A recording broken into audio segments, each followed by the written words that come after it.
ನೀವು ನೋಡ್ತಾ ಇದ್ದೀರಾ ರಿಪಬ್ಲಿಕ್ ಕನ್ನಡ ಏನ್ ನಿಮ್ಮ ಪ್ರಾಬ್ಲಮ್ ಕಾರ್ಯಕ್ರಮ. ನಾನು ಅಶ್ವಥ್ ವೀಕ್ಷಕರೇ, ಏನ್ ನಿಮ್ಮ ಪ್ರಾಬ್ಲಮ್ಮು, ಏನ್ರಿ ನಿಮ್ಮ ಪ್ರಾಬ್ಲಮ್ ಅಂತ ನಾನು ಆಗಾಗ ಒಂದಷ್ಟು ಸ್ಲಮ್ಗಳಿಗೆ, ಗಲ್ಲಿಗಳಿಗೆ, ಜೊತೆಗೆ ಹಳ್ಳಿಗೂ ಕೂಡ ಹೋಗ್ತಾ ಇರ್ತೀನಿ. ಕಾಡಂಚಿನ ಗ್ರಾಮಗಳಿಗೆ, ಬೇರೆ ಬೇರೆ ಗ್ರಾಮಗಳಿಗೂ ಕೂಡ ಹೋಗಿ ಜನರ ಮೂಲಭೂತ ಸಮಸ್ಯೆಗಳನ್ನು ನಾನು ಕೇಳ್ತಾ ಇರ್ತೀನಿ. ಕೆಲವೊಂದು ತುಂಬ ಸೀರಿಯಸ್ ಆಗಿ ಒಂದಷ್ಟು ತರಲೆ ತಮಾಷೆ ಜೊತೆಗೆ ಗಂಭೀರವಾದಂಥ ವಿಚಾರವನ್ನು ಎಕ್ಸ್ಪೋಸ್ ಮಾಡ್ತೀನಿ. ಅದೇ ರೀತಿ ಅದರ ನಡುವೆ ಮಧ್ಯದಲ್ಲಿ ಒಂದಷ್ಟು ಜನ ಪ್ರೊಟೆಸ್ಟ್ ಮಾಡ್ತಾ ಇರ್ತಾರೆ, ಯಾವುದೋ ಬೇಡಿಕೆಗಳನ್ನು ಇಟ್ಕೊಂಡಿರ್ತಾರೆ, ಸರ್ಕಾರಕ್ಕೆ ಸಾಕಷ್ಟು ಸಮಸ್ಯೆಗಳನ್ನು ಅನುಭವಿಸ್ತಾ ಇರ್ತಾರೆ. ಅವುಗಳನ್ನು ಕೂಡ ಅವ್ರನ್ನ ಮಾತಾಡಿಸಿ, ಆ ಆ್ಯಕ್ಟಿವಿಸ್ಟ್ಗಳನ್ನ ಮಾತಾಡಿಸಿ, ಅಥವಾ ಅವ್ರು ಏನು ಬೇಡಿಕೆಗಳನ್ನು ಇಟ್ಕೊಂಡಿದ್ದಾರೆ ಆ ಬೇಡಿಕೆಗಳು ಏನು ನೆರವೇರಬೇಕು ಅನ್ನೋದನ್ನು ಕೂಡ ನಾನು ಫ್ರೀಡಮ್ ಪಾರ್ಕಲ್ಲಿ ಬೇರೆ ಬೇರೆ ಜಾಗಗಳಲ್ಲಿ ಹೋಗಿ ಮಾತನಾಡಿಸ್ತಾ ಇರ್ತೀನಿ. ನನ್ನ ಬ್ಯಾಕ್ಗ್ರೌಂಡಲ್ಲೇ ನೀವು ಗಮನಿಸ್ತಾ ಇರೋ ಹಾಗೆ ರಾಜ್ಯ ಮಟ್ಟದ ಸಮಾವೇಶ ನಡೀತಾ ಇದೆ ಇವತ್ತು ಬೆಂಗಳೂರಿನಲ್ಲಿ. ಒಂದಷ್ಟು ಸಾಕಷ್ಟು ಟೀಚರ್ಸು, ಇವತ್ತು ಶಿಕ್ಷಕರು ಒಳಗಡೆ ಭಾಗಿಯಾಗಿದ್ದಾರೆ. ನಾನು ಅವರೆಲ್ಲರಿಗೂ ಕೂಡ ಸಮಸ್ಯೆ ಆಗಬಾರ್ದು ಅಂಥೇಳಿ ಒಂದಷ್ಟು ಜನರನ್ನು ಕರೆಸ್ಕೊಂಡು ಅವ್ರನ್ನ ಮಾತಾಡಿಸಿ, ಮತ್ತೊಂದಷ್ಟು ಜನರನ್ನ ಕರೆಸ್ಕೊಂಡು ಅವ್ರನ್ನ ಮಾತಾಡಿಸಿ ಒಳಗಡೆ ಕಳಿಸುವಂಥ ಕೆಲಸವನ್ನು ನಾವು ಮಾಡ್ತೀವಿ. ಸೊ ಏನು ಸರ್ಕಾರಿ ಪದವಿ ಪೂರ್ವ ಅತಿಥಿ ಉಪನ್ಯಾಸಕರ ಸೇವಾ ಭದ್ರತೆ ಹಾಗೂ ಗೌರವಧನ ಹೆಚ್ಚಳ ಸೇರಿದಂತೆ ಇನ್ನಿತರ ಬೇಡಿಕೆಗಳನ್ನ ಈಡೇರಿಸುವಂತೆ ಆಗ್ರಹಿಸಿ ಒಂದಷ್ಟು ಪ್ರೊಟೆಸ್ಟ್ ಮಾಡ್ತಾ ಇದ್ದಾರೆ. ಶಾಂತಿಯುತವಾದಂಥ ಪ್ರತಿಭಟನೆಗಳು ಆಗ್ತಾ ಇದೆ. ಸೊ ಏನಪ್ಪ ಅಂತಂದರೆ, ವರಮಹಾಲಕ್ಷ್ಮಿ ಹಬ್ಬ ಬಂತು, ಆದರೆ ಲಕ್ಷ್ಮಿ ಒಲಿತಾ ಇಲ್ಲ ಅನ್ನೋದೇ ದೊಡ್ಡ ಪ್ರಶ್ನೆ ಒಂದು ಕಡೆ. ಆದರೆ ಮತ್ತೊಂದು ಕಡೆ ಅವರ ಕೆಲಸ ಗಟ್ಟಿ ಆಗ್ತಾ ಇಲ್ಲ ಅನ್ನೋದು ಮತ್ತೊಂದು ಕಡೆ. ಬನ್ನಿ, ನಮ್ಮ ಶಿಕ್ಷಕರು ಅಂತಂದರೆ ಗುರುವಿನ ಸ್ಥಾನದಲ್ಲಿರೋರು. ಇಡೀ ದೇಶದಲ್ಲಿ ಒಂದು ಶ್ರೇಷ್ಠವಾದ ಕೆಲಸ ಯಾವುದಪ್ಪ ಅಂತಂದರೆ ಅದು ಗುರುವಿನ ಕೆಲಸ, ಶಿಕ್ಷಕರ ಕೆಲಸ. ಪ್ರಪಂಚದಲ್ಲಿ ಇದಕ್ಕಿಂತ ಶ್ರೇಷ್ಠವಾದಂಥ ಕೆಲಸ ಮತ್ತು ಯಾವುದೂ ಇಲ್ಲ ಅಂತ ನಾನು ನಂಬಿರೋನು ನಿಮಗೂ ಕೂಡ ಹೇಳ್ತಾ ಇದ್ದೀನಿ. ಅಂಥ ಶ್ರೇಷ್ಠವಾದ ಕೆಲಸಕ್ಕೆ ಸರಿಯಾದ ಮನ್ನಣೆ ಇಲ್ಲ ಅಂತಂದರೆ ನಿಜಕ್ಕೂ ರಾಜ್ಯ ಸರ್ಕಾರ ಮತ್ತು ಶಿಕ್ಷಣ ಇಲಾಖೆ ಕೈ ಕಟ್ಕೊಂಡು ಕುಳಿತುಕೊಂಡಿದೆಯಾ ಅನ್ನುವಂಥದ್ದೇ ಪ್ರಶ್ನೆ ಆಗುತ್ತೆ. ಏನೇನವರ ಬೇಡಿಕೆಗಳು, ಏನೇನವರ ಪ್ರಾಬ್ಲಮ್ಸ್ ಎಲ್ಲನೂ ಕೂಡ ಮಾತಾಡ್ತಾ ಹೋಗೋಣ. ಮೊದಲಿಗೆ ಲೇಡೀಸನ್ನೇ ಆರಂಭ ಮಾಡೋಣ. ಮೇಡಮ್ ನಮಸ್ಕಾರ. ನಮಸ್ಕಾರ. ಏನು ನಿಮ್ಮ ಹೆಸರು? ಪಾರ್ವತಮ್ಮ. ಪಾರ್ವತಮ್ಮ. ಎಲ್ಲಿ ಡಾಕ್ಟರ್ ರಾಜ್ಕುಮಾರ್? ಅಯ್ಯೋ ಸರ್, ನಮಗೆ ಪ್ರಾಬ್ಲಮ್ಮು ಬೇಜಾನಿದೆ ಅಂತ. ಹೇಳಿ ಮೇಡಮ್, ಯಾಕೆ ಇಲ್ಲಿ ಬಂದಿದ್ದೀರಾ, ಏನು ನಿಮ್ಮ ಪ್ರಾಬ್ಲಮ್ಮು? ಸರ್, ನಾವು ಅತಿಥಿ ಉಪನ್ಯಾಸಕರು, ಸುಮಾರು 10 ವರ್ಷಗಳಿಂದ ಸೇವೆ ಸಲ್ಲಿಸ್ತಾ ಇದ್ದೀವಿ. ನೋಡಿ, ಆಮೇಲೆ ಇನ್ನೊಂದು ಕ್ಲಾರಿಟಿ ಕೊಟ್ಬಿಡ್ತೀನಿ. ಇವರೆಲ್ಲರೂ ಕೂಡ ಗೆಸ್ಟ್ ಲೆಕ್ಚರ್ಸ್, ಅತಿಥಿ ಉಪನ್ಯಾಸಕರು, ಆಯ್ತಾ? ಅತಿಥಿ ಆದರೆ ಆಗ್ತದೆ ಅವ್ರ ತಿಥಿ ಹೆಂಗೆ ಅಂತ ಹೇಳ್ತಾರೆ ಈಗ. ತುಂಬಾ ವೇತನವನ್ನ ಕಡಿಮೆ ಕೊಡ್ತಾ ಇದ್ದಾರೆ. ಎಷ್ಟು ಕೊಡ್ತಾರೆ ಮೇಡಮ್? 14,000, 9,000ದಿಂದ ಸರ್ 14,000 ಬರ್ತಾ ಇದೆ ಕೈಗೆ. EF ಏನಿಲ್ವೇ? ಏನಿಲ್ಲ ಸರ್, ಅದೇನು ಇಲ್ವಾ? ಏನಿಲ್ಲ. ಯಾರಾದ್ರೂ ಪರ್ಮನೆಂಟ್ ನವ್ರು ಬಂದ್ರೆ ನಮ್ಮನ್ನ ಆಚೆ ಎಸಿತಾರೆ, ಆಚೆ ಹಾಕ್ತಾರೆ. ನೀವೆಲ್ಲ ಟೆಂಪ್ರವರಿ ಅಷ್ಟೇ, ಅತಿಥಿ ಅಷ್ಟೇ. ಅತಿಥಿ ಉಪನ್ಯಾಸಕರು ಅನ್ನೋ ಪದ ತೆಗಿಬೇಕು ಸರ್. ನಮಗೆ ಸ್ಯಾಲ್ರಿನ ಜಾಸ್ತಿ ಮಾಡಬೇಕು, ಮತ್ತೆ ನಮ್ಮನ್ನ ಕಾಯಂಗೊಳಿಸ್ಬೇಕು. ಮತ್ತೆ ಯಾರಾದ್ರೂ ಬಂದ್ರೆ, ಪರ್ಮನೆಂಟ್ನವ್ರು ಬಂದ್ರೆ ನಮ್ಮನ್ನ ಸೇವೆಯಿಂದ ತೆಗೆದು ಹೊರಕ್ಕೆ ಹಾಕ್ಬಾರ್ದು. ನಮ್ಮನ್ನ ಕಾಯಂಗೊಳಿಸ್ಬೇಕು ಅಂದ್ರೆ ಏನೇನು ಮಾಡಬೇಕು? ನೀವೇನು ರೆಡಿ ಇರಬೇಕು, ನೀವೇನು ಎಕ್ಸಾಮ್ ಬರೀಬೇಕಲ್ವಾ? ಸುಮ್ಮನೆ ಕಾಯಂಗೊಳಿಸಕ್ಕೆ ನಮಗೆ ಅರ್ಹತೆ ಇರೋದಕ್ಕೆ ಅಲ್ವೇ ತಗೊಂಡಿರೋದು. ಅರ್ಹತೆ ಇದೆ, ಕೇಸೆಟ್ ಯಾವ್ದೋ ಬರೀಬೇಕಲ್ವಾ? ಯಾವ್ದೋ B.Ed ಇದೆ ನಮಗೆ. ಉಪನ್ಯಾಸಕರಿಗೆ B.Ed ಮತ್ತೆ MA ಕೇಳಿರೋದು. ನಮ್ಗೆ ಆ ಅರ್ಹತೆ ಇದೆ. ಆ ಅರ್ಹತೆಯಿಂದಲೇ ನಮ್ಮನ್ನ ಗೆಸ್ಟ್ ಲೆಕ್ಚರರ್ ಆಗಿ ತಗೊಂಡಿರೋದು. ಆ ಅರ್ಹತೆ ಇದೆ. ಅದನ್ನ ನಾವು ಈಗ 10 ವರ್ಷದಿಂದ ಮಾಡ್ತಾ ಇದೀವಿ. ಒಳ್ಳೆ ಉತ್ತಮ ಶಿಕ್ಷಣ ರಿಸಲ್ಟ್ ಕೊಡ್ತಾ ಇದೀವಿ. ಪೊಲಿಟಿಕಲ್ ಸೈನ್ಸ್ ನೋಡಿ, ಮಕ್ಕಳಿಗೆ ಪೊಲಿಟಿಕಲ್ ಸೈನ್ಸ್ ಆಯ್ತಾ, ಕಂಪ್ಲೀಟ್ ರಾಜಕೀಯ ವಿಜ್ಞಾನವನ್ನು ಇವರು ತಿಳಿಸ್ಕೊಡ್ತಾರೆ, ಆಯ್ತಾ? ಪ್ರತಿಯೊಂದು ಕಾರ್ಯಾಂಗ, ಶಾಸಕಾಂಗ, ನ್ಯಾಯಾಂಗ ಪ್ರತಿಯೊಂದು ನಿಮ್ದು ಅದರಲ್ಲೇ ಬರೋದಲ್ವಾ? ನೋಡಿ, ಪ್ರತಿಯೊಂದನ್ನು ಕೂಡ ಮಕ್ಕಳಿಗೆ ಇವತ್ತು ನಿಮ್ಮ ಪೊಲಿಟಿಕಲ್ ಅದು ಹೇಗಿರುತ್ತೆ, ಹೇಗೆ ವರ್ಕ್ ಆಗುತ್ತೆ, ಮೇಲ್ಮನೆ, ಕೆಳಮನೆ, ಮಧ್ಯದ ಮನೆ, ಆಚೆ ಮನೆ, ನೀಚೆ ಮನೆ, ಪೀಚೆ ಮನೆ, ಪ್ರತಿಯೊಂದನ್ನು ಕೂಡ ತಿಳಿಸ್ಕೊಡ್ತಾರೆ. ಸಂವಿಧಾನನೂ ಕೂಡ ಅದಕ್ಕೆ ಆ್ಯಡ್ ಆಗ್ಬೋದು ಅಲ್ವಾ? ಮೇನ್ ಸಂವಿಧಾನನೂ ಕೂಡ ಅದರಲ್ಲಿ ಆ್ಯಡ್ ಆನ್ ಆಗಿರುತ್ತೆ. ಅದಲ್ದೇ ಹೊರತುಪಡಿಸಿ ಅದರೊಳಗಡೆ ಆ್ಯಡ್ ಆಗಿರುತ್ತೆ.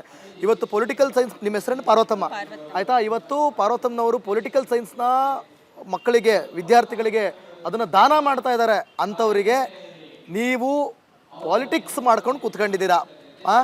ನೀವು ಮಧು ಬಂಗಾರಪ್ಪನವರೇ, ನೀವೇನು ಮಾಡ್ತಾ ಇದ್ದೀರಾ? ಮತ್ತೊಮ್ಮೆ ನೀವು ಇದೇ ಇಲಾಖೆಯನ್ನು ತೆಗೆದುಕೊಂಡ್ರಿ, ಆದರೆ ಇವ್ರಿಗೇನು ನೀವು ಅನುಕೂಲ ಮಾಡಿಕೊಡ್ತಿದ್ದೀರಿ? ಏನೂ ಇಲ್ಲ. ಯಾಕೆ? ನಿಮ್ಮ ಕೈಲಿ ಆಗಲ್ಲ. ಮೇಡಮ್, ನಿಮ್ಮ ಹೆಸರು? ಐಶ್ವರ್ಯ ಅವರೇ, ನೀವ್ಯಾವ ಸಬ್ಜೆಕ್ಟ್ ಮಾಡೋದು? ಬಯೋಕೆಮಿಸ್ಟ್ರಿ. ರಸಾಯನಶಾಸ್ತ್ರದ ಬಗ್ಗೆ ಹೇಳ್ಕೊಡ್ತಾ ಇದ್ದಾರೆ ಮಕ್ಕಳಿಗೆ, ಆಯಿತಾ? ಬಹಳ ಮುಖ್ಯ, ಆಯಿತಾ, ಸೈನ್ಸ್ ಸ್ಟೂಡೆಂಟ್ಸ್ಗೆ ಅಲ್ವಾ? ಸೊ ಅವರೆಲ್ಲ ಕಷ್ಟಪಟ್ಟು ಓದಬೇಕು, ಕಣ್ಣಿಗೆ ಎಣ್ಣೆ ನೀರು ಬಿಟ್ಕೊಂಡು ಓದಬೇಕು ಅಂದರೆ ಇವರೆಲ್ಲ ಅದನ್ನು ಚೆನ್ನಾಗಿ ಸ್ಟಡಿ ಮಾಡಿ ಬಂದು ಹೇಳ್ಬೇಕು, ಅದನ್ನು ಅರ್ಥ ಮಾಡಿಸ್ಬೇಕು. ಅಂತಂದರೆ ಕೆಮಿಸ್ಟ್ರಿ ಇಟ್ಸ್ ನಾಟ್ ಈಸಿ. ಅದು ದೊಡ್ಡ ವಿಷಯ, ತುಂಬ ದೊಡ್ಡ ವಿಷಯ. ಸೊ ಏನು ಹೇಳ್ತೀರ ಈಗ? ಏನು ನಿಮ್ಮ ಪ್ರಾಬ್ಲಮ್ಮು? ಸರ್, ನಮ್ಮ ಪ್ರಾಬ್ಲಮ್ ಅಂದ್ರೆ ಜಾಬ್ ಸೆಕ್ಯೂರಿಟಿ ಇಲ್ಲ ಸರ್. ಈ ಕೆಲಸನ ನಂಬ್ಕೊಂಡು ನೋಡಿ, ನಾವು ಡಿಗ್ರಿ ಮಾಡಿ ಮಾಸ್ಟರ್ಸ್ ಮಾಡಿ BEd ಮಾಡ್ಕೊಂಡು ಇಷ್ಟೆಲ್ಲ ಓದ್ಕೊಂಡು ಕ್ವಾಲಿಫಿಕೇಶನ್ ತಗೊಂಡ್ರೆ ಹೈಲಿ ಕ್ವಾಲಿಫೈಡ್. ಕೆಲಸ ಏನು ಅಂದ್ರೆ ಯಾವುದು ಅದು ನಂಬಿಕೆನೆ, ಅದ್ರ ಮೇಲೆ ನಂಬ್ಕೊಂಡು ನಾವು ಜೀವನನೇ ಕಟ್ಕೊಳಕ್ಕಾಗಲ್ಲ. ಈಗ ಈ ಜಾಬ್ ನಂಬ್ಕೊಂಡು ನಾವೊಂದು ಮನೆ ಮಾಡೋಕ್ಕಾಗಲ್ಲ, ಮಕ್ಳಿಗೊಂದು ಏನೋ ಒಂದು ಎಜುಕೇಶನ್ ಕೊಡ್ಸೋದು ಇದೆ ಅಂತ ಗೊತ್ತಿದ್ಮೇಲೆ ನೀವು ಯಾಕೆ ಈ ಫೀಲ್ಡ್ ಆಯ್ಕೆ ಮಾಡ್ಕೊಂಡ್ರಿ? ಸರ್, ಇವತ್ತು ಟೀಚರ್ಸ್ ಪೋಸ್ಟ್ ಇದೆಯಲ್ಲ ಸರ್, ಇವತ್ತು PU ನೀವು ತಗೊಂಡ್ರೆ ಡಿಪಾರ್ಟ್ಮೆಂಟಲ್ಲಿ 70% ವೇಕೆನ್ಸಿ ಇದೆ ಸರ್. ನಮ್ಗೇನಂದ್ರೆ ಟೀಚರ್ಸ್ ಕೊರತೆ ಇದೆ. ಮಕ್ಕಳಿಗೆ ಇವತ್ತು ಗುಣಮಟ್ಟದ ಶಿಕ್ಷಣ ಸಿಗಬೇಕು. ಸರ್ಕಾರಿ ಶಾಲೆಗಳಲ್ಲಿ ಕಾಲೇಜ್ಗಳಲ್ಲಿ ಓದೋ ಬಡ ಮಕ್ಕಳಿಗೆ ಒಳ್ಳೆ ಶಿಕ್ಷಣ ಕೊಡಬೇಕು. ಆ ಥರ ಒಂದು ಏನಂತಾರಲ್ಲ, ಜ್ಞಾನಾರ್ಜನೆ ಬಗ್ಗೆ ಇರುವಂಥ ಒಂದು ಪ್ಯಾಷನ್ ಇಂದ ಈ ಒಂದು ಫೀಲ್ಡ್ ಬರ್ಬೇಕಂತ ಡಿಸೈಡ್ ಮಾಡಿದ್ವಿ ಸರ್. ತುಂಬಾ ಸಣ್ಣ ವಯಸ್ಸಿನಲ್ಲೇ ಟೀಚಿಂಗ್ ಅನ್ನೋದು ಕೂಡ ಒಂದು ಇಷ್ಟಪಡುವಂತ ಕೆಲಸ ಅಲ್ವಾ ಸರ್. ನಾವು ಟೀಚರ್ ಆಗಬೇಕು, ಲೆಕ್ಚರರ್ ಆಗಬೇಕು, ಮಕ್ಕಳಿಗೆ ಒಳ್ಳೆ ಜ್ಞಾನ ಕೊಡಬೇಕು, ಮಕ್ಕಳಲ್ಲಿ ಥಿಂಕಿಂಗ್ ಮೈಂಡ್ನ ಬೆಳೆಸಬೇಕು, ಕ್ರಿಟಿಕಲ್ ಮೈಂಡ್ನ ಬೆಳೆಸಬೇಕು ಅಂದರೆ ನಾವು ಟೀಚರ್ಸ್ ಆಗಬೇಕು ಅಂತೇಳಿ ಆಸೆ ಪಟ್ಟು ಈ ಫೀಲ್ಡ್ಗೆ ಬಂದಿರೋದು ಸರ್. ಆದರೆ ಇವತ್ತು ಏನಾಗಿದೆ ಅಂದರೆ ನಮ್ಮ ಸರ್ಕಾರಗಳು ನಮಗೆ ಪರ್ಮನೆಂಟ್ ನೌಕರಿ ಕೊಡದೆ ಈ ರೀತಿ ಗೆಸ್ಟ್ ಅಂತ ತೊಗೊಂಡ್ಬಿಟ್ಟು ಸುಮ್ಮನೆ ಪ್ರತಿ ವರ್ಷನೂ ಹೊಸದಾಗಿ ಅಪ್ಲೈ ಮಾಡಬೇಕು ಸರ್. ನಾವು ಇವಾಗ ನಮಗೆ ಇವನ್ನು ಇಷ್ಟು ವರ್ಷ ವರ್ಕ್ ಮಾಡಿದ್ದೀವಿ ಅಂತ ಒಂದು ಸರ್ಟಿಫಿಕೇಟು ಏನು ಎಕ್ಸ್ಪೀರಿಯನ್ಸ್ದು ಇಲ್ಲ. ಸೊ ಬಿಡಿಯಾಗಿರುತ್ತೆ. ವರ್ಷ ಅಪ್ಲೈ ಮಾಡಬೇಕು, ತೊಗೋಬೇಕು, ಕೆಲ್ಸಕ್ಕೆ ತೊಗೊಂಡ್ರೆ ಉಂಟು, ಇಲ್ಲ ಅಂದ್ರೆ ಇಲ್ಲ. ಈ ವರ್ಷ ನಾನು ಲೆಕ್ಚರರು, ಮುಂದಿನ ವರ್ಷ ಇರ್ತೀನ ನಂಗೆ ಗೊತ್ತಿಲ್ಲ. ಸೊ ಈಗ ಇದನ್ನ ನಂಬ್ಕೊಂಡು ನಾನು ಯಾವುದೇ ಫ್ಯಾಮಿಲಿ ಜವಾಬ್ದಾರಿಗಳನ್ನಾಗ್ಲಿ ಪ್ರೈವೇಟ್ ಇದಕ್ಕೆ ಮಾಡ್ತಾ ಇರೋದು ಗೌರ್ಮೆಂಟ್ ಸರ್. ಪ್ರೈವೇಟ್ ನಲ್ಲಿ ಮಾಡೋರು ಹೆಂಗೋ ಮಾಡ್ತಾ ಇದ್ದಾರೆ. ನಾವು ಬಡ ಮಕ್ಕಳು ಈಗ ಒಂದು ಹೇಳ್ತೀನಿ ಐಶ್ವರ್ಯ ಅವರೇ, ಒಂದು ಹೇಳ್ತೀನಿ. ಸರ್ಕಾರಕ್ಕೆ ನಾನು ಏನಾದ್ರು ಹೇಳೋದೇನು ಅಂದರೆ, ಸೊ ನೀವು ಸರ್ಕಾರಿ ಕಾಲೇಜುಗಳಲ್ಲಿ ಗೆಸ್ಟ್ ಲೆಕ್ಚರ್ ಅವಶ್ಯಕತೆ ಇದೆ ಅಂತ ಅಂದ ಮೇಲೆ ಸೊ ಅಲ್ಲಿಗೆ ಆ ಜಾಗಕ್ಕೆ ಒಬ್ಬ ಲೆಕ್ಚರ್, ಪರ್ಮನೆಂಟ್ ಲೆಕ್ಚರ್ ಅವಶ್ಯಕತೆ ಇದೆ ಅಂತ ಅರ್ಥ. ಹೌದು ಸರ್, ಇದೆ ಸರ್. ಕರೆಕ್ಟಾ? ಸೊ ಅಲ್ಲಿಗೆ ನೀವು ಉದ್ಯೋಗ ಸೃಷ್ಟಿ ಮಾಡಬಹುದು. ಅಂದ್ರೆ ಒಂದು ಕಾಲೇಜಲ್ಲಿ ಎಷ್ಟು ಜನ ಗೆಸ್ಟ್ ಪರ್ಮನೆಂಟ್ ಅವ್ರಿಗಿಂತ ಗೆಸ್ಟ್ ಲೆಕ್ಚರ್ಸ್ ಜಾಸ್ತಿ ಇರ್ತಾರೆ. ಕೆಲವು ಕಾಲೇಜಲ್ಲಿ ಸರ್ ಇವನ್ ಪ್ರಿನ್ಸಿಪಲ್ ಇಂದ ಹಿಡ್ಕೊಂಡು ಎಲ್ಲ guest lectures. Principal guest lecture ಹಂಗಿದೆ ಸರ್. ಪಾಸಿಬಲ್ ಯಾ? ಇಡೀ ಡಿಪಾರ್ಟ್ಮೆಂಟ್ ನೀವು ಹೋಗ್ಬಿಟ್ರೆ ಬರೀ ಗೆಸ್ಟ್. ಯಾವ ಕಾಲೇಜ್ ಅದು ಹೆಂಗ್ ಸಾಧ್ಯ ಮೇಡಮ್? ಇವಾಗ ನೀವು ಡಿಗ್ರಿನೂ ತಗೊಳ್ಳಿ ಸರ್, PU ಅಷ್ಟೇ ಅಲ್ಲ, ಈಗ UVC ಡಿಗ್ರಿ ಕಾಲೇಜ್ ಅವರು ಇದಾರಾ? ಇಲ್ಲ, ನಾವು PU ಸೇರಿದೀವಿ ಸರ್. ನಾನು ಹೇಳ್ತಾ ಇರೋದು ಉದಾಹರಣೆಗೆ, ವಿಶ್ವೇಶ್ವರಯ್ಯ ಕಟ್ಟಿರುವಂತ UVC engineering college, one of the most reputed government engineering college. ನೀವು ಹೋಗಿ ಕೆಲವು ಡಿಪಾರ್ಟ್ಮೆಂಟ್ಸ್ ಅಲ್ಲಿ ಓನ್ಲಿ ಗೆಸ್ಟ್ ಫ್ಯಾಕಲ್ಟಿ. ಅದೇ ಥರ ನಮ್ಮಲ್ಲಿ ಬೆಂಗಳೂರಲ್ಲ, ಸ್ವಲ್ಪ ಬೇರೆ ಡಿಸ್ಟ್ರಿಕ್ಟ್ಸಿಗೆ ನೀವು ಹೋಗಿ ಕೆಲವು ರೆಪ್ಯೂಟೆಡ್ ಗೌರ್ಮೆಂಟ್ PU ಕಾಲೇಜ್ಗಳಲ್ಲಿ ಓನ್ಲಿ ಗೆಸ್ಟ್ ಫ್ಯಾಕಲ್ಟಿ, ಪರ್ಮನೆಂಟೇ ಇಲ್ಲ. ಒಬ್ಬರು HM ಪರ್ಮನೆಂಟ್ ಇದ್ರೆ HM. ಸೊ ಅಲ್ಲಿಗೆ ಅವಶ್ಯಕತೆ ಇದೆ ಅಂತ ಆಯ್ತು. ಅವಶ್ಯಕತೆ ಇದೆ ಅಂತಂದ್ಮೇಲೆ ನಿಮ್ಮ ಯೋಗ್ಯತೆಗೆ ನೀವು ಅದನ್ನ ಕರಿತಾ ಅಂದ್ರೆ ನೀವು ಕರಿತಾ ಇಲ್ಲ. ಹೌದು ಸರ್. ನೀವು ಜಾಬ್ನ ನೀವು ಕಾಲ್ ಮಾಡ್ತಾ ಇಲ್ಲ. ಸೊ ಅಂದ್ರೆ ಅವ್ರಿಗೆ ಗೌರ್ಮೆಂಟ್ ಆಗಿ ಪರ್ಮನೆಂಟ್ ಮಾಡ್ಬೋದು, ಇರ್ಲಿ ಬಿಡಿ, ಅವ್ರು ಅದೇ ಕಾಲೇಜಲ್ಲೇ ಮಾಡ್ಕೊಂಡು ಹೋಗ್ಲಿ. ಇವರು ದುಡ್ಡನ್ನ ಎಲ್ಲೆಲ್ಲೋ ಖರ್ಚು ಮಾಡ್ತಾರೆ ಸರ್. ಬೆಂಗಳೂರಿಗೆ ಅಂಡರ್ ಗ್ರೌಂಡ್ ಟನಲ್ ಮಾಡ್ತಾರಂತೆ, 80,000 ಕೋಟಿ ಸ್ಪೆಂಡ್ ಮಾಡ್ತಾ ಇದ್ದಾರೆ. ಬರೀ ಕೆಲವರು ಕಾರಿರೋ ಶ್ರೀಮಂತರು ಓಡಾಡೋದಕ್ಕೋಸ್ಕರ. ಅದೇ 80,000 ಕೋಟಿನ ತಗೊಂಬಂದ್ರೆ ನಮ್ಮಲ್ಲಿ ಎಷ್ಟು ಕಾಲೇಜಲ್ಲಿ ಫ್ಯಾಕಲ್ಟಿನ ಪರ್ಮನೆಂಟ್ ಮಾಡಿ ಒಳ್ಳೆ ಸಂಬಳ ಕೊಡ್ಬೋದು. ನಿಮ್ಮಿಂದ ಎಷ್ಟೋ ವಿದ್ಯಾರ್ಥಿಗಳು ಇವತ್ತು ಒಳ್ಳೆ ಸ್ಥಾನಕ್ಕೆ ಹೋಗ್ತಾರಲ್ಲ, ಅದ್ರ ಬಗ್ಗೆ ಯೋಚನೆ ಇಲ್ವೇ? ರೀ, ಇವ್ರ ಯೋಗ್ಯತೆಗೆ ಸರ್ಕಾರಿ ಶಾಲೆಗಳನ್ನ ಕಾಲೇಜುಗಳನ್ನೇ ಉಳಿಸ್ಕೊಳಕ್ ಆಯ್ತಲ್ಲ, ಇಂದ ನಿಮ್ಮನ್ನ ನೋಡ್ತಾರ ಅನ್ನೋದೇ ನನಗೆ ಒಂದು ಡೌಟ್. ನೋಡಿಸ್ತೀವಿ, ನಾವು ಬಂದಿದೀವಲ್ಲ ಸರ್. KPS ಮ್ಯಾಗ್ನೆಟ್ ಅಂತ ತಗೊಂಡ್ಬಂದಿದ್ದಾರೆ. PU ಲೆಕ್ಚರರ್ಸ್ ನಾವು ಇವಾಗ ಹೈಸ್ಕೂಲ್ ಅವ್ರಿಗೂ ಪಾಠ ಮಾಡ್ಬೇಕಂತೆ. ಏನಂದ್ರೆ ಟೀಚರ್ಸ್ 61,000 ಪೋಸ್ಟ್ ವೇಕೆನ್ಸಿ ಇದೆ ಸರ್. ಟೀಚರ್ಸ್ ಪೋಸ್ಟ್ ಫಿಲ್ ಮಾಡಿ ಅಂತ ಕೇಳಿದ್ರೆ ಪೋಸ್ಟ್ ಇಲ್ದಂಗ್ ಮಾಡ್ತಾ ಇದ್ದಾರೆ. ಶಾಲೆ ಮುಚ್ಚಿ ಯೂಶುವಲಿ ನಮ್ಮ ಕಾರ್ಯಕ್ರಮನ ಆಕ್ಚುಲಿ ನೀವು ನೋಡಿ, ನಮ್ಮ ಕಾರ್ಯಕ್ರಮ ಅಬ್ಸರ್ವ್ ಮಾಡಿ ಫನ್ ಮಾಡ್ಕೊಂಡೇ ಮಾಡೋದು. ನಾನು ಇದ್ರ ಜೊತೆಗೆ ಸೀರಿಯಸ್ ಆಗಿ ಮಾಡ್ತಾ ಇರ್ತೀನಿ. ಬಟ್ ಇವ್ರ ಜೊತೆ ನಂಗೆ ಫನ್ ಮಾಡೋಕ್ಕೂ ಆಯ್ತಲ್ಲ, ಯಾಕಂದ್ರೆ ಅಂತ ಸಮಸ್ಯೆಗಳಾಗ್ಬಿಟ್ಟಿದೆ. ನಿಮ್ಮ ಹೆಸರೇನು ಮೇಡಮ್? ಪ್ರೇಮಲತಾ. ನೀವ್ಯಾವ ಸಬ್ಜೆಕ್ಟು? ಅಯ್ಯೋ, ಕನ್ನಡ ತಾಯಿ, ಮಹಾತಾಯಿ. ಕನ್ನಡ ಇಡೀ ಕರ್ನಾಟಕಕ್ಕೆ ಕನ್ನಡ ಭಾಷೆನ ಈಗಲೂ ಉಳಿಸ್ಕೊಂಡು ಹೋಗ್ತಾ ಇದ್ದಾರೆ ಅಂತಂದ್ರೆ ಅದು ಕನ್ನಡ ಲೆಕ್ಚರ್ಸ್, ಆಯ್ತಾ? ಕನ್ನಡ ನಮ್ಮ ಪ್ರಾಧ್ಯಾಪಕರು ಇಲ್ಲ ಅಂತಂದರೆ ಜನ ಕನ್ನಡನೇ ಮರ್ತು ಬಿಡ್ತಾರೆ. ಇವತ್ತು ಮಕ್ಕಳಿಗೆ ಮಗ್ಗಿ ಹೇಳವ ಅಂದರೆ 2 1 2 5 1 5 ಹಿಂಗೆ ಬರ್ತಾರೆ. 2 1 2 ಹಿಂಗೆ ಹೇಳು ಅಂದರೆ ಗೊತ್ತಾಯಿಲ್ಲ, ಓಕೆ ಗೊತ್ತಾಗ್ತಾ ಇಲ್ಲ. ರಾಷ್ಟ್ರೀಯ ಪಕ್ಷಿ ಯಾವುದು ಅಂದರೆ ಪೀಕಾಕ್ ಅಂತಾರೆ, ಅದು ಕನ್ನಡದಲ್ಲಿ ಏನಂತಾರೆ ಗೊತ್ತಿಲ್ಲ. ಈ ಥರ ಪರಿಸ್ಥಿತಿ ನಿರ್ಮಾಣಗಳಾಗ್ತಾ ಇದೆ ಅಲ್ವಾ? ಕದಡಿದ ಸಲಿ ನಮ್ಮ ತಿಳಿ ಬಂದದೆ. PUCಲಿರೋ ಪಾಠ ಅಲ್ವಾ ಇದು? ದುರ್ಯೋಧನ ವಿಲಾಪ. ನೀರೊಳಗಿರ್ದುದು ಬೆವರ್ತ ನುರಾಗ ಪತಾಕಂ. ಇವ್ಯಾವು ಗೊತ್ತೇ ಇಲ್ಲ. ಹಂಗಂದ್ರೆ ಏನು? ಹಳೆಗನ್ನಡ, ಹೊಸಗನ್ನಡ ಅದನ್ನ ಹೇಳ್ತಾ ಇರೋದೇ ನಮ್ಮ ಕನ್ನಡ ಪ್ರಾಧ್ಯಾಪಕರು. ಇವತ್ತು ಅದೆಲ್ಲ ಕಾಣೆ ಆಗ್ಬಿಟ್ಟಿದೆ. ಅದ್ರ ಜೊತೆಗೆ ನಿಮಗೆ ಸಪೋರ್ಟ್ ಮಾಡಲಿಲ್ಲ ಅಂದ್ರೆ ಅವು ಕಾಣೆ ಆಗ್ತವೆ, ನಿಮಗೆ ಸಪೋರ್ಟ್ ಮಾಡಿದ್ರೆ ಉಳ್ಕತ್ತವೆ. ಹೇಳಿ ಇವಾಗ ನಿಮ್ಮದು ಸರದಿ. ಸರ್, ಏನಿಲ್ಲ, ನಮಗೆ ಸೇವಾ ಭದ್ರತೆ ಇಲ್ಲ. ಒಂದು ಪರ್ಮನೆಂಟ್ ಉಪನ್ಯಾಸಕರು ಏನು ಕೆಲಸ ಮಾಡ್ತಿದ್ದಾರೋ ಅದರ 2ರಷ್ಟು ನಾವು ಕೂಡ ಮಾಡ್ತಿದ್ದೀವಿ ನಮ್ಮ ಕಾಲೇಜ್ಗಳಲ್ಲಿ. ಹಾಗೆ ಇನ್ನೊಂದು ಬಹಳ ಮುಖ್ಯ ಅಂತಂದರೆ ಡಪ್ಟೇಷನ್ ಮಾಡಿಬಿಡ್ತಾರೆ. ನಮಗೆ ಇವಾಗ ಹೋಗಿರ್ತೀವಿ ಜೂನಿಗೆ ತಗೊಂಡ್ಬಿಟ್ಟಿರ್ತಾರೆ ಆರ್ಡರ್ ಮಾಡುವಾಗ, ಮಧ್ಯದಲ್ಲಿ ಆಗಸ್ಟು ಸೆಪ್ಟೆಂಬರಿಗೆ ಡೆಪ್ಯುಟೇಷನ್ ಹಾಕ್ತಾರೆ, ಅವಾಗ ನಾವು ಬಂದ್ಬಿಡ್ಬೇಕು. ಅವಾಗ ಎಲ್ಲಿ ಹೋಗಬೇಕು ನಾವು? ನಮಗೆ ಒಂದು ಸೇವಾ ಭದ್ರತೆನೇ ಇಲ್ಲ. ಒಂದು ಈ ವರ್ಷ ಉಪನ್ಯಾಸಕರಾಗಿ ಆಯ್ಕೆ ಮಾಡಿಕೊಂಡ್ರೆ ಮುಂದಿನ ವರ್ಷ ನಮಗಲ್ಲಿ ಹೋಗೋ ಅವಕಾಶ ಇಲ್ಲ. ಇನ್ನೊಂದು ಆ ಥರ ಸಮಸ್ಯೆ ಇದೆ. ಹಾಗೆ ಪದವಿಯಲ್ಲಿ ಕೆಲಸ ಮಾಡುವ ಅತಿಥಿ ಉಪನ್ಯಾಸಕರಿಗೆ ಒಂದು ಥರದ ಒಂದು ಸೇವಾ ಭದ್ರತೆ, ಪದವಿ ಪೂರ್ವ ಇಲಾಖೆಯಲ್ಲಿ ಕೆಲಸ ಮಾಡುವಂತಹ ಉಪನ್ಯಾಸಕರಿಗೆ ಒಂದು ರೀತಿಯ ಸೇವಾ ಭದ್ರತೆಯನ್ನು ನೀಡ್ತಾ ಇದ್ದಾರೆ. ಇದು ಯಾವ ತರಹದ ಮಲತೋರಣ ಒಂದು ರೀತಿಯಲ್ಲಿ ಮಾಡ್ತಾ ಇದ್ದಾರೆ ಸರ್ಕಾರ ಗೊತ್ತಿಲ್ಲ. ಅದಕ್ಕಿಂತ ಹೆಚ್ಚಾಗಿ ಸರ್ಕಾರಿ ಕಾಲೇಜುಗಳನ್ನು ಉತ್ತಮ ಗುಣಮಟ್ಟದಲ್ಲಿ ಕಟ್ಟಡಗಳ ನಿರ್ಮಾಣ ಮಾಡಿರ್ಬೋದು, ಲ್ಯಾಬ್ ಇರ್ಬೋದು, ಸರ್ಕಾರ ತರಗತಿಗಳ ಕೊಠಡಿಗಳಿರ್ಬೋದು, ಅದು ಇನ್ನಷ್ಟು ಇಂಪ್ರೂವ್ಮೆಂಟ್ ಮಾಡಿದ್ರೆ ಸರ್ಕಾರಿ ಕಾಲೇಜುಗಳು ಇನ್ನಷ್ಟು ಕೂಡ ಉತ್ತಮ ಹಂತದಲ್ಲಿ ಶಿಕ್ಷಣವನ್ನು ಪಡೆಯೋದಕ್ಕೆ, ಹಾಗೆ ನಮ್ಮಂಥ ಎಷ್ಟೋ ಅತಿಥಿ ಉಪನ್ಯಾಸಕರು ವಿದ್ಯಾರ್ಥಿಗಳಿಗೆ ಒಳ್ಳೆ ಜ್ಞಾನವನ್ನು ಕೊಡ್ತೀವಿ ಸರ್. ಈಗ ಬೆಂಗಳೂರಲ್ಲೇ ನಾನು ಬಸ್ ಇಳಿದು ಇಲ್ಲಿ ಸಮಾವೇಶಕ್ಕೆ ಬರುವಾಗ ನನ್ನ ಸ್ಟೂಡೆಂಟ್ ಸಿಕ್ಕಿದ್ರು. ಅವರಂದರು, ಮೇಡಮ್ ಏನು ಇಲ್ಲಿ ಅಂದರು, ಹಿಂಗೆ ಸಮಾವೇಶ ಇದೆಯಪ್ಪ ಬಂದಿದ್ದೀವಿ, ಮೇಡಮ್ ನನಗೆ ಜಾಬ್ ಸಿಕ್ತು ಅಂದರು. ಎಲ್ಲಪ್ಪ? ಇಂಥ ಕಂಪ್ನಿಯಲ್ಲಿ. ಎಷ್ಟು ಸ್ಯಾಲ್ರಿ? 60,000. ಅವ್ರಿಗೆ ಬೋಧನೆ ಮಾಡಿರುವಂತಹ ಅವರಿಗೆ ಈಗ 60,000 ರೂಪಾಯಿ ಸ್ಯಾಲ್ರಿ. ನಾವು ತಿಂಗಳಿಗೆ 14,000 ರೂಪಾಯಿ ಸ್ಯಾಲ್ರಿ. ಅದು 3 ತಿಂಗಳಿಗೆ ಒಂದು ಸಾರಿ ನಮಗೆ ಸ್ಯಾಲ್ರಿ ಬರೋದು ಸರ್. ಯಾವುದೂ ಕೂಡ ಸೇವಾ ಭದ್ರತೆ ನಮಗಿಲ್ಲ. ಪದವಿ ಇಲಾಖೆಯಲ್ಲಿ ಏನು ಸೇವಾ ಭದ್ರತೆಯನ್ನು ನೀಡ್ತಾ ಇದ್ದಾರೋ ನಮಗೂ ಕೂಡ ನೀಡಬೇಕು. ನಮಗೆ ನಮ್ಮ ಜಾಬಿಗೆ ಈ ಒಂದು ಸ್ಥಾನಕ್ಕೆ ಒಂದು ಗೌರವವನ್ನು ಕೊಡಬೇಕಂತ ಕೇಳ್ಕೊತೀನಿ ಸರ್. Thank you. ಹಂಗೆ ಮತ್ತೆ ಎಲ್ಲಿವರೆಗೂ ಬಂತು ಈಗ ನಿಮ್ಮದು? ಏನಾದ್ರು ಚೇಂಜ್ ಆಗಿದೆಯಾ ನಿಮ್ಮದು ಕನ್ನಡ ಇಲ್ಲ ಸರ್, ಸಿಲೆಬಸ್? ಇಲ್ಲ ಸರ್. ಅದೇ ಬೋಳಶಂಕರ, ಅದೇ ಕೃಷ್ಣೇಗೌಡರ ಆನೆ ಇದು ಹಂಗೆ ಇದೆಯಾ? ಅದೇ ಇದೆ ಸರ್. ನಾವು ಅದೇ ಓದ್ ಬಂದಿದ್ದಲ್ಲ. ಅದೇ ಇದೆ ಸರ್. ಬಹಳ ಇಂಟ್ರೆಸ್ಟಿಂಗ್ ಅದೇ ಇದೆ. ಸೊ ಏನು ಚೇಂಜ್ ಆಗಿಲ್ಲ. ನೋ ಸರ್, ಏನು ಚೇಂಜ್ ಆಗಿಲ್ಲ. ತಿಳಿಗೊಳಿಸಿಲ್ಲ ಸರ್, ತಿಳಿಗೊಳಿಸಿಲ್ಲ. ನಿಮ್ಮ ಮನಸ್ಸು ಯಾವಾಗ ಕದಡಿದ ಸಲಿಲಂ ತಿಳಿವಂದದೆ ಅಂತ. ಪಾಪ ರಾವಣನ ಮನಸ್ಸೇ ತಿಳಿಯಾಗೋಯ್ತು. ನಿಮ್ದು ಮನಸ್ಸು ಯಾವಾಗ ತಿಳಿಯಾಗುತ್ತೆ ಅಂತ ನಮಗೆ ಗೊತ್ತಾಗ್ತಿಲ್ಲ ಅಲ್ವಾ? ಸರ್ಕಾರಕ್ಕೆ ಮನವಿ ಸರ್, ನಮಗೆ ಸೇವಾ ಭದ್ರತೆ ಕೊಡಿ ಅಂತ ಮನವಿಯನ್ನ ಮಾಡ್ತಾರೆ. ಮೇಡಮ್ ನಿಮ್ಮ ಹೆಸರೇನು? ಮುಂದೆ ಬರಬೇಕು ಶಿಕ್ಷಕರು, ಅವ್ರು ಮಾತಾಡ್ಸಿ ಅನ್ನೋದಲ್ಲ. ನಿಮ್ಮ ಹೆಸರೇನು? ನನ್ನ ಹೆಸರು ಪ್ರಿಯಾ ಅಂತ. ನೀವು ಯಾವ ಸಬ್ಜೆಕ್ಟ್ ಮಾಡ್ತೀರಾ? Computer science. ಕಂಪ್ಯೂಟರ್ ಸೈನ್ಸು ನಮ್ಮ ತಾಯಣೆ ಗೊತ್ತಿಲ್ಲ. ಹೇಳಿ. ಏನು ನಿಮ್ಮ ಪ್ರಾಬ್ಲಮ್ ಏನು? ನಿಮಗೂ ಅದೇ ಗತಿನಾ? ಎಲ್ಲ ಸೇಮ್ ಸರ್. ನಮ್ದು ಮೇನ್ ಉದ್ದೇಶ ಏನು ಅಂತ ಹೇಳಿದ್ರೆ ಸೇವಾ ಭದ್ರತೆ ಬೇಕು. ಮತ್ತೆ ನಮಗೆ ತುಂಬಾ ಏನು ದಿನಗೂಲಿ ನೌಕರರಿಗಿಂತನೂ ಕಡಿಮೆ ಸಂಬಳ. ನಮಗೆ ಪರ್ ಡೇ ಲೆಕ್ಕ ಹಾಕಿರೋ 300 ರುಪೀಸು ಸಿಗ್ತಾ ಇಲ್ಲ. ಅಷ್ಟು ತುಂಬಾ ಕಡಿಮೆ ಇದೆ. ನಮ್ಗೆ ಯಾವುದೇ ತರಹದ PF ಆಗಿರ್ಬೋದು, ESI ಏನೂ ಇಲ್ಲ. ಇವತ್ತು ಮಕ್ಕಳಿಗೆ ಕಂಪ್ಯೂಟರ್ ಜ್ಞಾನದ ಕೊರತೆ ಅದನ್ನು ನೀಗಿಸ್ತಾ ಇರೋದೇ ಕಂಪ್ಯೂಟರ್ ಸೈನ್ಸ್ ಜೊತೆಗೆ ಅಲ್ಲಿ ಬರುವಂಥ ಒಂದಷ್ಟು ಸಬ್ಜೆಕ್ಟ್ಸ್ಗಳು ಆಯ್ತಾ. ಇವತ್ತು ಟೆಕ್ನಾಲಜಿ ಕೂಡ ಮುಂದುವರ, ಅದು ಕೂಡ ಕಂಪ್ಯೂಟರ್ ಸೈನ್ಸಲ್ಲಿ ಇವಾಗ ಆ್ಯಡ್ ಆಗ್ತಾ ಇದೆಯಾ? ಆರ್ಟಿಫಿಷಿಯಲ್ ಇಂಟೆಲಿಜೆನ್ಸ್ ಕೂಡ ಆ್ಯಡ್ ಆಗ್ತಾ ಇದೆಯಾ? ಓಕೆ. ಇವತ್ತು ಮಕ್ಕಳಿಗೆ ಬೇಸಿಕ್ಕಿಂದ ಹಿಡಿದು, ನಾವು ಯೂಶ್ವಲಿ ಕಂಪ್ಯೂಟರ್ ಸೈನ್ಸ್ ಸ್ಟೂಡೆಂಟ್ ಅಲ್ಲ, ಬಟ್ ನಮಗೆ ಕಂಪ್ಯೂಟರ್ ಕ್ಲಾಸಿಗೆ ಹೋಗ್ತಿರ್ಬೇಕಾದ್ರೆ ನಮಗೆ ಅದೇ ಬೇಸಿಕ್ ಇಂದ ಹಿಡಿದು ಕಂಪ್ಯೂಟರ್ ಇಸ್ ಎಲೆಕ್ಟ್ರಾನಿಕ್ ಡಿವೈಸ್ ಅಷ್ಟೇ ಗೊತ್ತು. What is computer? ಅಲ್ಲಿಂದ CPU ಇಂದ ಹಿಡಿದು ಇವತ್ತು ಟೆಕ್ನಾಲಜಿವರೆಗೂ ಕೂಡ ಇವರು ಕೂಡ ತಿಳ್ಕೊಂಬರ್ಬೇಕು. ಹೊಸದಾಗಿ ಆ್ಯಡನ್ ಆಗ್ತಾ ಇರ್ತದೆ, ಇವರು ಕಲ್ತು ಬಂದಿರೋದಿರಲ್ಲ. ಹೊಸದಾಗಿ ಆ್ಯಡನ್ ಆಗ್ತಿರ್ತದೆ, ಇವರು ಕೂಡ ಕಲ್ತು ಪ್ರಿಪೇರ್ ಆಗಿ ಅದನ್ನ ಮಕ್ಕಳಿಗೆ ಅಪ್ಡೇಟ್ ಆಗ್ತಾ ಇರ್ತದೆ.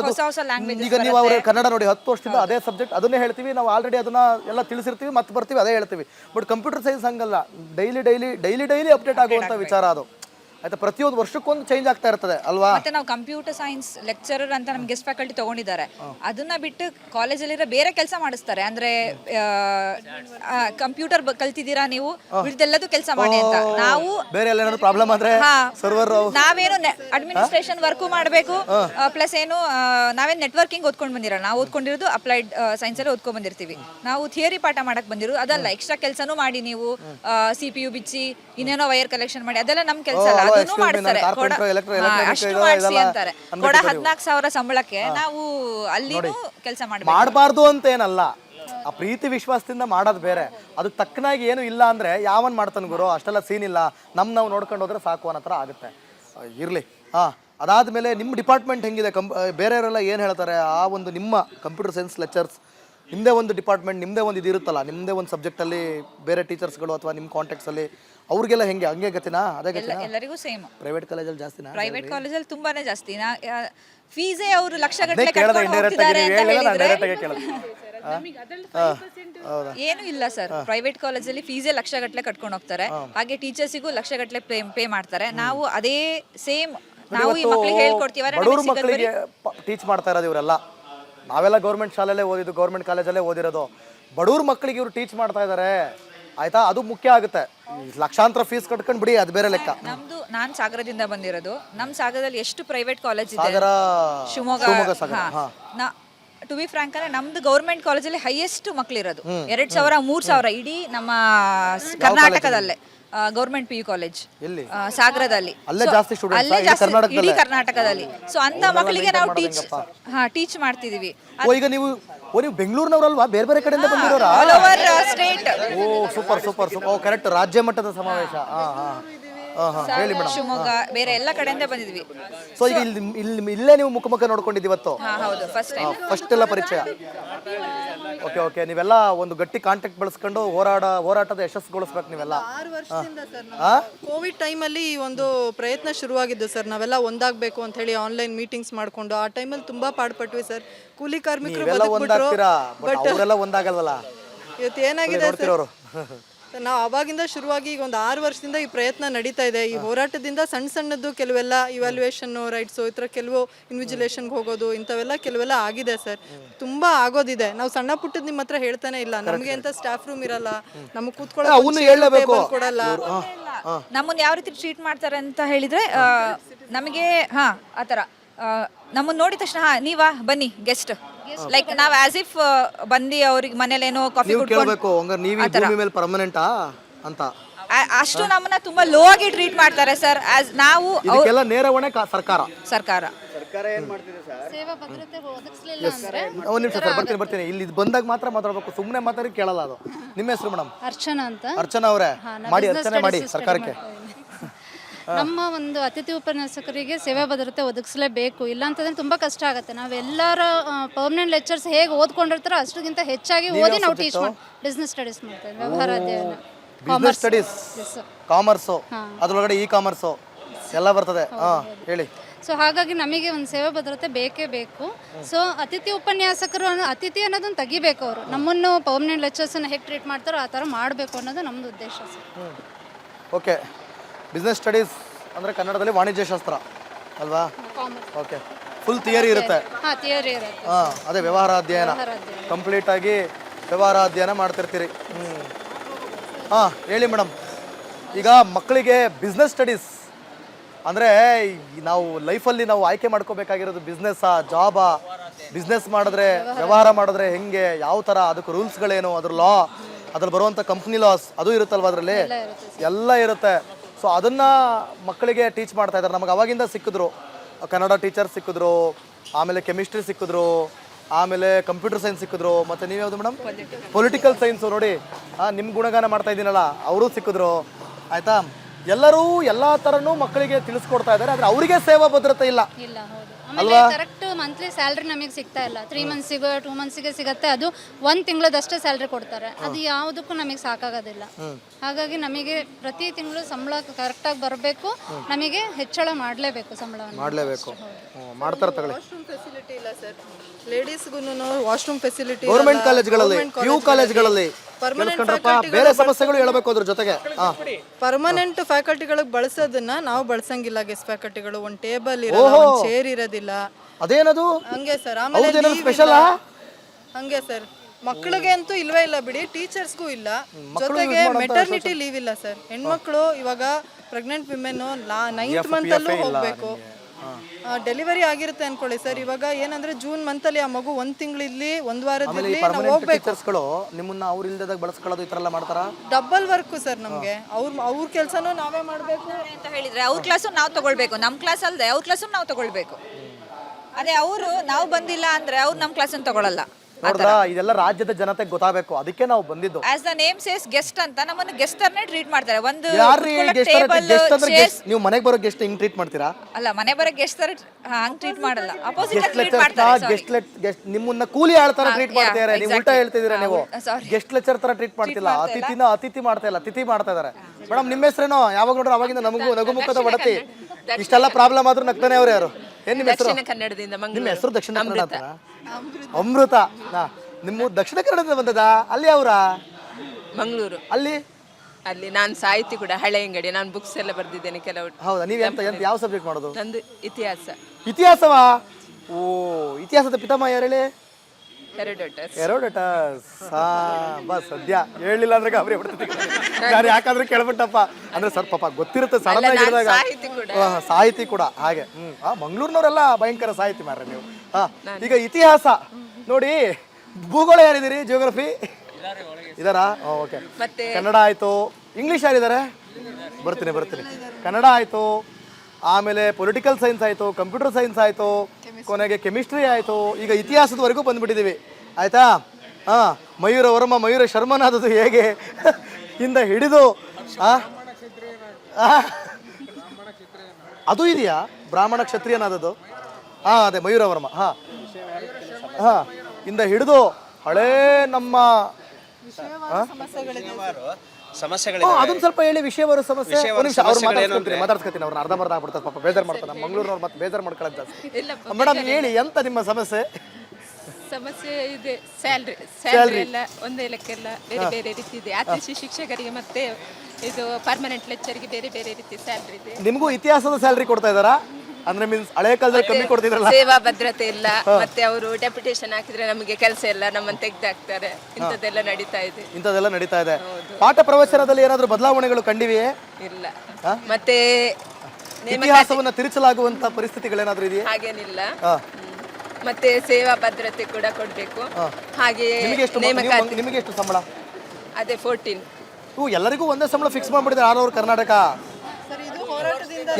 ಫಸ್ಟಿಗೆ 9,000 ಇದ್ದದ್ದು, ಇವಾಗ 14 ಆಗಿದೆ. ಅದೇ ಹೋರಾಟ ಮಾಡಿ. ಓಕೆ. ಇಲ್ಲ, ಮಿನಿಮಮ್ ಸ್ಯಾಲ್ರಿ ಕೊಡಬೇಕು. ಅಟ್ಲೀಸ್ಟ್ ನಿಮಗೆ ಒಂದು ಕೈಗೆ ಕಟ್ಟಾಗಿ EFPF ಕಟ್ಟಾಗಿ ಒಂದು 28,000 ಕೊಡಬೇಕು. ಅದು ಕೊಡಬೇಕು. ಅದು ಆ್ಯಕ್ಚುಲಿ ಆಮೇಲೆ ಮಿಕ್ಕಿದ್ದು ನಿಮ್ಮ ಟ್ಯಾಲೆಂಟ್ ಮೇಲೆ ಅದನ್ನು ಜಾಸ್ತಿ ಮಾಡುವಂಥ ಕೆಲಸ ಮಾಡಬೇಕು, ಅಥವಾ ನಿಮ್ಮನ್ನು ಪರ್ಮನೆಂಟ್ ಮಾಡುವಂಥ ಕೆಲಸ ಮಾಡಬೇಕು. ಸೊ ಹಾಗೆ. ಸೊ ನೀವು ಸಾಹಿತಿ ಏನೇನು ಬರೆದಿದ್ದೀರಿ? ನಾನು ಇದು ಹಳೆ ಅಂಗಡಿ, ಮಂಗಳೂರಿನ ಹಳೆ ಅಂಗಡಿ, ತೋಕೂರು ಟೆಂಪಲ್ ಇದ್ದು, ಸುಬ್ರಹ್ಮಣ್ಯ ಟೆಂಪಲ್ ಇದ್ದು, ಮಾಯದ ವಟುವಿನ ನಾಕಂಡ ತೋಕೂರು ಶ್ರೀ ಸುಬ್ರಹ್ಮಣ್ಯ ಚರಿತ್ರೆ ಅಂತೇಳಿ ಬುಕ್ ಬರ್ದಿದ್ದು. ಆಮೇಲೆ ಮಹಾಮಾತೆ ಮಾರಿಯಮ್ಮ ಗ್ರಂಥಕ್ಕೆ ಕಾಪು ಹೊಸ ಮಾರಿಗುಡಿದ್ದು 8 ಮಾರಿಗುಡಿಯ ಬಗ್ಗೆ ಬರೆದಿದ್ದೇನೆ. ಸುರತ್ಕಲ್ ಹಾಗೆ ಉರುವ ಕಾಪು ಹಾಗೆ ಹಳೆ ಅಂಗಡಿ, ಹೀಗೆ ಒಟ್ಟಿಗೆ 8 ಮಾರಿಗುಡಿಯ ಬಗ್ಗೆ ಬರೆದಿದ್ದೇನೆ. ಹೌದಾ? ಓ ಸೂಪರ್ ರೀ. 13 ಪುಟದ ಲೇಖನ. ಎಲ್ಲ ಒಳ್ಳೇದಾಗಲಿ. ಇಂಥ ಟ್ಯಾಲೆಂಟ್ಸ್ ಇರುವಂಥ ಒಬ್ಬ ಶಿಕ್ಷಕಿಯನ್ನ ನೀವು ಟೆಂಪ್ರವರಿಗೆ ತಗೊಂಡಿದ್ದೀರಾ. ಇಂಥವ್ರನ್ನ ಪರ್ಮನೆಂಟ್ ಮಾಡಿದ್ರೆ ಮಕ್ಕಳ ಜ್ಞಾನ ಎಲ್ಲೋ ಹೋಗುತ್ತೆ. ಆಯ್ತಾ? ಎಸ್, ಬನ್ನಿ. ಏನ್ ನಿಮ್ಮ ಹೆಸರು? ಸರ್, ನಾನು ರಾಜೇಶ್ ಭಟ್ ಅಂತ. ಹೇಳ್ರಿ ಭಟ್ರೆ, ಏನ್ ಸಮಾಚಾರ? ಒಂದು ವಿಷಯ ಹೇಳಲೇಬೇಕು ಅಂದ್ಬಿಟ್ಟು ಹೇಳ್ತಾ ಇದ್ದೀನಿ ನಾನು. ಪರಪ್ಪು ನಗರದಲ್ಲಿ ಕೈದಿಗಳು ದಿನಕ್ಕೆ ಎಷ್ಟು ಕೊಡ್ಬೋದು ಅಂತ ನಿಮ್ಮ ಅಭಿಪ್ರಾಯ? ಕರೆಕ್ಟಾಗಿ ಪಾಯಿಂಟ್ ಹಾಕಿದ್ರಿ ನೀವು. ನನಗೆ ನೆನಪೇ ಆಗ್ಲಿಲ್ಲ. ಎಷ್ಟು ಕೊಡ್ಬೋದು? 25,000 ಇದೆ. 16,000 ಸ್ಟಾರ್ಟ್ ಆಗುತ್ತೆ ಅಲ್ವಾ? 500ರಿಂದ 700 ರೂಪಾಯಿ ಕೊಡ್ತಾರೆ. ನಮಗೆ ಎಷ್ಟು? 400 ರೂಪಾಯಿನೂ ಬರಲ್ಲ. ಇವಾಗ ಹೇಳಿ, ಕೈದಿಗಿಂತ ಕಡೆ. ಖಂಡಿತ ಸರ್, ಅದನ್ನೇ ನಾವು ಹೇಳ್ತಾ ಇರುವಂತದ್ದು. ಕೈದಿಗಿಂತ ಕಡೆನ ನಾವು ಶಿಕ್ಷಕರು, ಪಾಠ ಮಾಡೋರು. ಆಮೇಲೆ ಇದನ್ನ ಹೇಳಿ ಸರ್, ಯಾರನ್ನ ನೀವು ಸಚಿವರು ಮಾಡ್ತೀರಾ? ನೀವ್ ಹೇಳಿ. ಇವಾಗ ಯಾರು ಮಾಡ್ತಾರೆ ಸರ್? ಇವಾಗ ಅಂದ್ರೆ ಸಚಿವರು ಆಗೋದು ಸಿಂಗಲ್ ಸರ್, 5 ಸತಿ MLA ಆದವರು, 10 ಸತಿ MLA ಆದವ್ರು ಮಾಡ್ತಾರಲ್ವಾ? ಇವಾಗ ನಮ್ಮಲ್ಲಿ 10 ವರ್ಷ 5 ವರ್ಷ ಕೆಲಸ ಮಾಡಿರೋರನ್ನ ನೀವು ಸೀನಿಯಾರಿಟಿ ಕೊಟ್ಟು ಪರ್ಮನೆಂಟ್ ಮಾಡ್ಬೇಕಾ, ಇಲ್ಲ ಕೈ ಬಿಡ್ಬೇಕಾ? ಅಲ್ಗೊಂದು ನ್ಯಾಯ, ಇಲ್ಗೊಂದು ನ್ಯಾಯನಾ? ನಾವ್ ಹೇಳ್ತಿರೋದು ಸರ್, ಇಲ್ಲ 5 ವರ್ಷ 10 ವರ್ಷ ಕೆಲಸ ಮಾಡಿ ಇದ್ದಾರೆ. ಇವಾಗ ಇವ್ರನ್ನೇ ಅಬ್ಸರ್ವ್ ಮಾಡ್ಕೊಂಡ್ರೆ ಸರ್, ಇದೇ ನಾನು ಹೇಳೋದು ಒಂದು request sir, Madhu Bangarappa sir ಇದು ನೋಡ್ತಾ ಇರ್ತಾರೆ. ಅವ್ರ ತಂದೆಯವ್ರ ಕಾಲದಲ್ಲಿ ಸರ್, ಅವ್ರ ತಂದೆಯವ್ರ ಕಾಲದಲ್ಲಿ ಅವ್ರ ತಂದೆ ಸರ್ ಸಾವಿರಾರು ಜನ ಅತಿಥಿ ಉಪನ್ಯಾಸಕರ ಪರ್ಮನೆಂಟ್ ಮಾಡಿದ್ದಾರೆ. ಅದೇ ಉದಾಹರಣೆನ ಮಧು ಬಂಗಾರಪ್ಪ ಸರ್ ಮಾಡಬೇಕು ಅನ್ನೋದು ನಮ್ಮ ಆಗ್ರಹ ಸರ್. ಅವ್ರು ಪಾಲಿಸಬೇಕು ಅನ್ನೋ ನಮ್ಮ ಮನವಿ ಸರ್. ಅದು ಮಾಡ್ಬೇಕು ಅವರು. ಯಾಕಂದ್ರೆ ಸರ್ ಇವತ್ತು ನಮ್ಮ ರಾಜ್ಯ ಇಡೀ ದೇಶಕ್ಕೆ ಮಾದರಿ ಸರ್. ಪದವಿ ಪೂರ್ವ ಅಂತ ಎಲ್ಲೂ ಇಲ್ಲ, ನಮ್ಮ ರಾಜ್ಯದಲ್ಲಿ ಮಾತ್ರ ಇರೋದು. ಸಾವಿರಾರು ಜನ ವಿದ್ಯಾರ್ಥಿಗಳಿಗೆ ಪಾಠ ಮಾಡಿರೋ ಶಿಕ್ಷಕರು ಇದ್ದಾರೆ ಇಲ್ಲಿ. ಇವ್ರನ್ನೇ ಗೊತ್ತಾಗ್ಲಿಲ್ಲ. ನೀವು ಟೀಚರ್? ನಾನು ಟೀಚರ್ ಸರ್. ನಾನು ಫಿಸಿಕ್ಸ್ ಭೌತಶಾಸ್ತ್ರ ಟೀಚ್ ಮಾಡ್ತೀನಿ ಸರ್. ಸೊ ಇಷ್ಟೆಲ್ಲ ಕಷ್ಟ ಇದ್ದು ಸರ್ ಪದೇ ಸರ್ಕಾರಕ್ಕೆ ನಾವು ಮನವರಿಕೆ ಮಾಡ್ತಾನೆ ಇದೀವಿ. ಯಾಕೆ ಅರ್ಥ ಆಗ್ತಿಲ್ಲ? ಇವತ್ತು ನೋಡಿ ಸರ್, ಎಲ್ಲೆಲ್ಲೋ ಖರ್ಚು ಮಾಡ್ತೀರಾ, ಶಿಕ್ಷಣಕ್ಕೆ ಖರ್ಚು ಮಾಡಿ. ನಾವು ಹೇಳೋದು ಸರ್, ನಿಮ್ಮ ಗ್ಯಾರಂಟಿ ಯೋಜನೆಯಲ್ಲಿ ಸಿದ್ದರಾಮಯ್ಯ ಸರ್ಕಾರ ಹೇಳಿದ್ದು ಶಿಕ್ಷಣ ಕೂಡ ಒಂದು ಗ್ಯಾರಂಟಿ ಅಂತ. ಅಂದ್ರೆ ಶಿಕ್ಷಕರು ಬೇಡವಾ ನಿಮ್ಗೆ?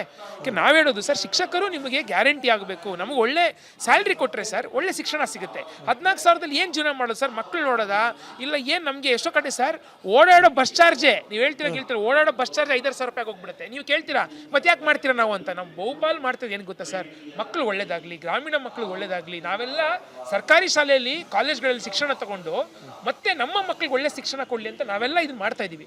ಅದನ್ನಾರು ಸರ್ಕಾರ ಗಮನ ಹರಿಸಿ ಸರ್ ಇದನ್ನ ಮಾಡಬೇಕು. ಇವತ್ತು ಏನೇನೋ ಕಾನೂನುಗಳು ಸರ್, ನಿಮ್ಗೆ ಗೊತ್ತಿದೆ, ಅಟೆಂಡೆನ್ಸ್ ತೆಗಿಬೇಕು. ಹೆಂಗೆ ಹೇಳಿ? ಅಟೆಂಡೆನ್ಸ್ ಫೋಟೋ ಹೊಡೆದು ಅದನ್ನ ಅಪ್ಲೋಡ್ ಮಾಡ್ಬೇಕು ನಿರಂತರ ಅಂತ. ಇಂಟರ್ನೆಟ್ ಸಿಗುತ್ತೆ ಅನ್ಕೊಂಡಿದ್ದೀರಾ ಸರ್ ನೀವು? ಎಲ್ಲೂ ಇಂಟರ್ನೆಟ್ ಸಿಗಲ್ಲ. 1 hour ಪಾಠ ಮಾಡೋದು ಬಿಟ್ಟು ಇದೇ ಮಾಡ್ತಾ ಇದ್ದೀವಿ ಸರ್. ಆಮೇಲೆ LBA ಅಂತ ಒಂದೊಂದು ಚಾಪ್ಟರ್ಗೂ ನಾವು ಕರೆಕ್ಷನ್ ಮಾಡಬೇಕು. ಆಮೇಲೆ ಸರ್ ಒಂದು ಟೀಚರ್ ಎಷ್ಟು ಜನಕ್ಕೆ ಪಾಠ ಮಾಡ್ಬೋದು ನಿಮ್ಮ ಪ್ರಕಾರ? ಒಂದು ಕ್ಲಾಸ್ ಎಷ್ಟು ಜನ?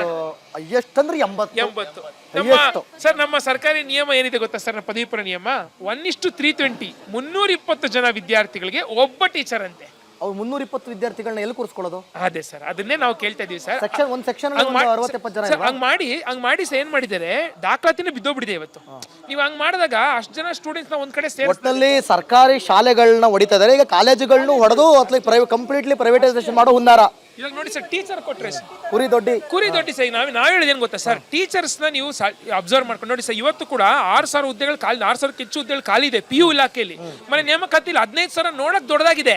ಅದನ್ನ ನೀವು ಅದನ್ನ ಡಿವೈಡ್ ಮಾಡಿ ನೋಡಿದ್ರೆ ಅದ್ರಲ್ಲಿ PU ಇಲ್ಲ, ಗಣಿತ ಶಿಕ್ಷಕರಿಲ್ಲ, ಎಲ್ಲ ಸೇರಿ ಮಾಡಿ, ಇಂಗ್ಲಿಷ್ ಟೀಚರ್ಸ್ ಇಲ್ಲ. ಸರ್ ನಾವು ಕೇಳೋದು ಸರ್, ಎಲ್ಲವನ್ನು ನೀವು ಏನಂದ್ರೆ ಇವಾಗ 15,000 ಮಾಡ್ತೀವಿ, ಬರೋ ಹಂತದಲ್ಲಿ ನೀವು ಮಾಡ್ಕೊಳ್ಬೇಕು. ಅಲ್ಲಿ ಆದ್ಯತೆ ಯಾರು ಕೊಡಬೇಕು ಸರ್ ಹೇಳಿ? ಹೊಸಬ್ರು ಕೊಡಿ, ನಾವು ಇಲ್ಲ ಅಂತಿಲ್ಲ, ಆದ್ರೆ ಇಲ್ಲೆಲ್ಲ ಮೆರಿಟೋರಿಯಸ್ ಸರ್. 10 ವರ್ಷ ಮಾಡಿರೋರು ಒಳ್ಳೆಯವರ ಸರ್. ಒಂದು ಹುಣಸೆಹಣ್ಣು ಮರ ಟೇಸ್ಟ್ ಯಾವಾಗ ಜಾಸ್ತಿ ಆಗುತ್ತೆ ಹೇಳಿ? ವರ್ಷ ಜಾಸ್ತಿ ಆಗ್ತಾ ರುಚಿ ಬರುತ್ತೆ. ಹಂಗೆ ಟೀಚರ್ ಯಾವಾಗ ಒಳ್ಳೆ ಟೀಚರ್ ಆಗೋದು ಹೇಳಿ? ನೀವು ಎಕ್ಸ್ಪೀರಿಯನ್ಸ್, ಅದನ್ನೇ ನಾವ್ ಹೇಳ್ತಿರೋದು ಸರ್. ನಮ್ಗೆ ಮೆರಿಟ್ ಇದೆ, ಸೇವಾ ಅನುಭವ ಇದೆ, ಈ ಎರಡು. ಇದಕ್ಕಿಂತ ಇನ್ನೇನು ಬೇಕು ನಿಮಗೆ?